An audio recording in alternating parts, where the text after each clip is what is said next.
नमस्कार दोस्तों, आज के इस वीडियो में हम अमल की एकादशी जो कि फाल्गुन मास के शुक्ल पक्ष की एकादशी को कहते हैं के बारे में जानेंगे। आइए जानते हैं अमल की एकादशी की तिथि, मान्यताएं, महत्व और पूजा विधि के बारे में। अमल की एकादशी इस वर्ष 10 मार्च को मनाई जाएगी। होली और महाशिवरात्रि के बीच में पड़ने वाली इस एकादशी को आंवला एकादशी, रंगभरी एकादशी या अमल की एकादशी के नाम से जानते हैं। फाल्गुन मास के शुक्ल पक्ष की एकादशी को अमल की एकादशी का व्रत रखा जाता है। इस दिन भगवान विष्णु की पूजा का विशेष महत्व होता है। यह व्रत उत्तम स्वास्थ्य और सौभाग्य के लिए माना जाता है। इस दिन मंदिर में आंवले का पेड़ लगाना बहुत ही शुभ माना जाता है। इस दिन आंवले के पेड़ की पूजा की जाती है और उसका इस्तेमाल खास तरीके से किया जाता है। मान्यता है कि आंवले के वृक्ष की पूजा और उसका सेवन करने से अच्छा स्वास्थ्य और भाग्य मिलता है। तो चलिए जानते हैं व्रत का महत्व, पूजा विधि और पूजा का शुभ मुहूर्त। फाल्गुन महीने के शुक्ल पक्ष की एकादशी 9 मार्च रविवार सुबह 7:45 से शुरू होकर 10 मार्च सोमवार सुबह 7:44 तक रहेगी। इसलिए उदय तिथि के अनुसार अमल की एकादशी 10 मार्च को ही मनाई जाएगी। अमल की एकादशी का व्रत भी 10 मार्च को ही रखा जाएगा। अमल की एकादशी को रंगभरी एकादशी भी कहते हैं और इस दिन से होली के लिए रंग खेलने का सिलसिला शुरू हो जाता है। काशी में रंगभरी एकादशी बहुत ही धूमधाम से मनाई जाती है, क्योंकि ऐसी मान्यता है कि इस दिन भगवान शिव पार्वती से विवाह के बाद पहली बार काशी आए थे। इसलिए रंगभरी एकादशी पर भगवान शिव के भक्त रंग, अबीर और गुलाल उड़ाकर खुशी मनाते हैं।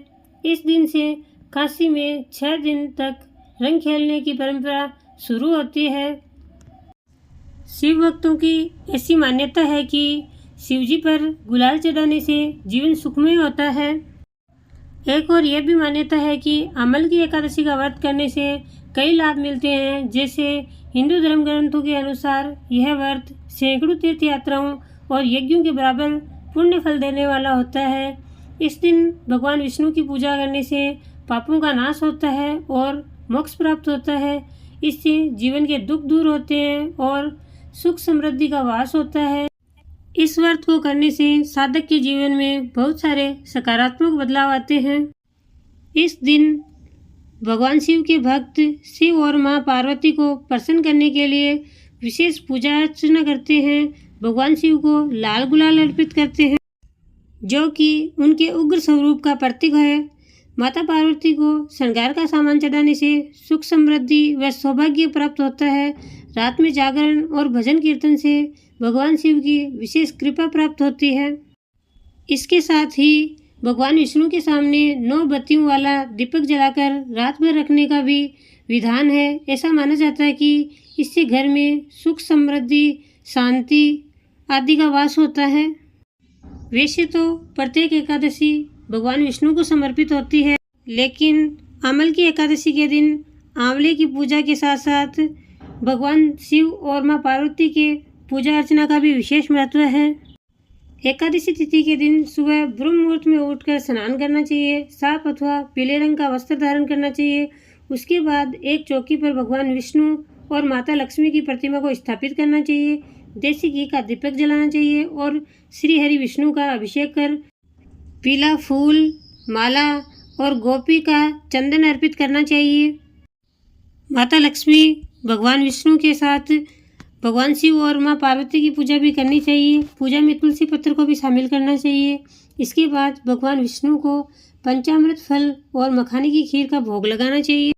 अमल की एकादशी का पाठ करना चाहिए। भगवान विष्णु के मंत्रों का जाप करना चाहिए। ऐसा करने से जीवन में आ रही समस्त तरह की परेशानियों से मुक्ति मिलती है। इस दिन किसी भी व्यक्ति को भूलकर भी चावल नहीं खाने चाहिए। ऐसा करने से बहुत पाप लगता है।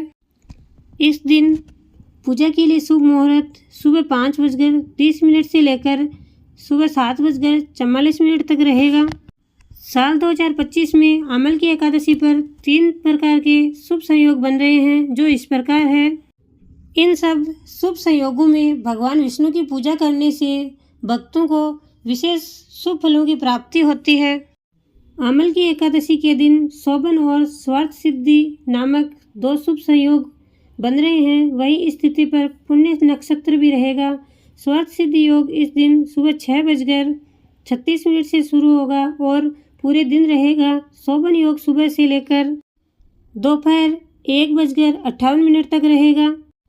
इस एकादशी का पूर्ण फल प्राप्त करने के लिए साधक को चाहिए कि पूजा को विधिवत शुभ मुहूर्त में संपन्न करें और भगवान विष्णु और माता लक्ष्मी से अपने जीवन में आने वाली परेशानियों से मुक्ति प्राप्त करने के लिए प्रार्थना करें।